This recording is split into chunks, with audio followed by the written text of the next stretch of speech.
ഒരു നട്ടുച്ച നേരം ഉറക്കമുണരുന്ന ഒരാൾ മറ്റൊരാളായി മാറുന്നു. അയാളുടെ നാടും വീടും തേടി ഇയാൾ യാത്രയാകുന്നു.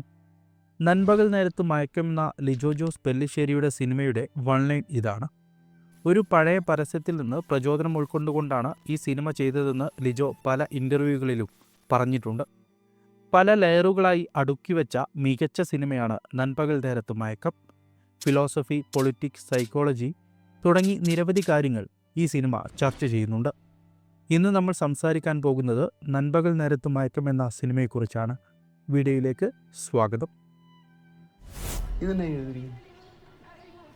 ഉറക്കത്തിൽ ഇരുപ്പത് മരണം, ഉറക്കത്തിലിരുന്ന് വിളിത്തുകൊള്ളുന്നത് പിറപ്പ്. തിരുക്കുറൾ.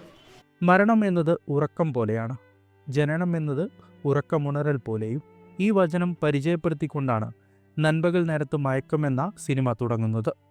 തമിഴ് തത്വചിന്തകനും കവിയുമായ തിരുവള്ളുവരുടെ പ്രസിദ്ധമായ തിരുക്കുറൽ എന്ന ക്ലാസിക് ടെക്സ്റ്റിലെ വാക്യങ്ങളാണിത്.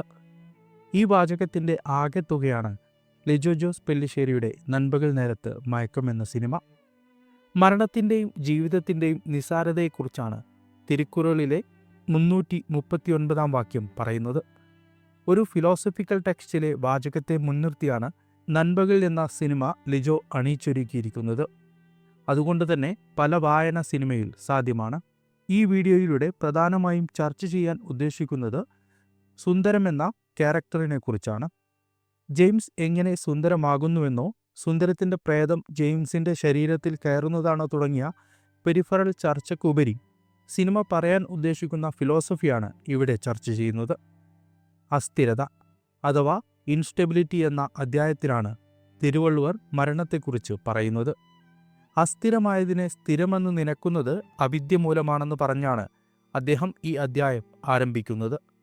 അതായത് നിലനിൽപ്പില്ലാത്ത ഒന്നിനെ എന്നും നിലനിൽക്കുന്ന ഒന്നായി മനസ്സിലാക്കുന്നത് വിവരമില്ലാത്തതുകൊണ്ടാണ് എന്നതാണ് ഇതിൻ്റെ സാമാന്യ മലയാളം. ഒരർത്ഥത്തിൽ ഇന്ത്യൻ ഫിലോസഫിയുടെ കോർ തന്നെയാണ് അദ്ദേഹം ഈ ഒരൊറ്റ വാക്യത്തിലൂടെ പറഞ്ഞത്.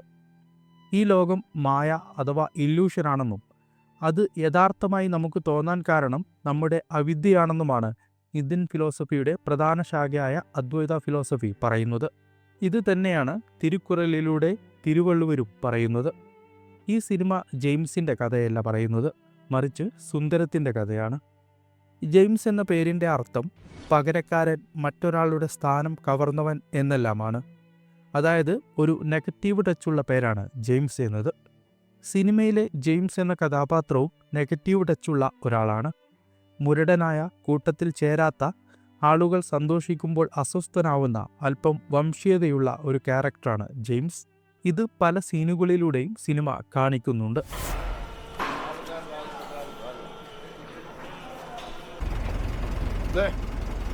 എന്താ മീൻ മുറുത്തതിന്റെ പൈസ ഞാൻ കൊടുത്തിട്ടുണ്ട്.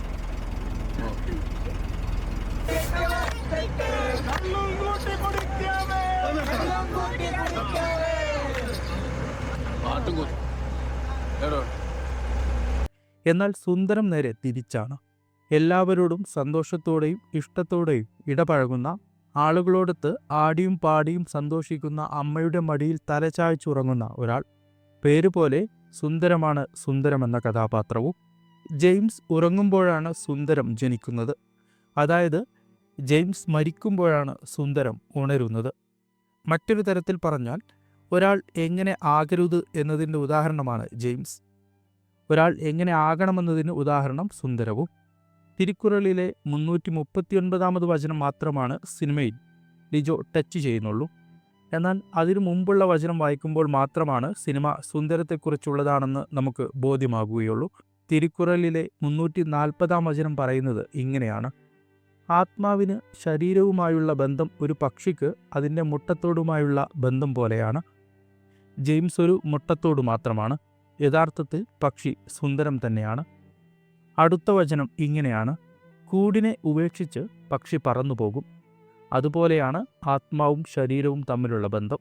ഈ വചനത്തോടെയാണ് തിരുക്കുറലിൻ്റെ അസ്ഥിരത എന്ന അധ്യായം അവസാനിക്കുന്നത്. ജെയിംസ് ആ വീട്ടിൽ നിന്ന് ഇറങ്ങുമ്പോൾ ഒരു നിഴൽ മാത്രം അവിടെ അനങ്ങാതെ നിൽക്കുന്നുണ്ട്. ഒരുപക്ഷെ അത് സുന്ദരമാകാം. ഈ വചനത്തെ ഓർമ്മിപ്പിക്കും വിധം കാക്കകൾ പറക്കുന്ന ദൃശ്യങ്ങളും സുന്ദരം ആ വീട്ടിലെ അവസാന ചോറുണ്ണുന്ന സീനിൽ കാണിക്കുന്നുണ്ട്. ഫിലോസഫിക്ക് പുറമെ പൊളിറ്റിക്സും സിനിമ ചർച്ച ചെയ്യുന്നുണ്ട്. ജനിച്ചു വളർന്ന സ്വന്തം മണ്ണിൽ അന്യരായി പോകുന്നവരുടെ പ്രതീകമായും സുന്ദരത്തെ കാണാവുന്നതാണ്. ഈ സിനിമയിലെ പൊളിറ്റിക്സ് മറ്റൊരു വീഡിയോയിൽ ചർച്ച ചെയ്യാം. ഇത്രയും നേരം നിങ്ങൾ വീഡിയോ കണ്ടിട്ടുണ്ടെങ്കിൽ തീർച്ചയായും ചാനൽ സബ്സ്ക്രൈബ് ചെയ്യുക. അനാലിസിസ് വീഡിയോകൾ താൽപ്പര്യമുണ്ടെങ്കിൽ മറ്റു വീഡിയോസും കണ്ടു നോക്കുക. നന്ദി.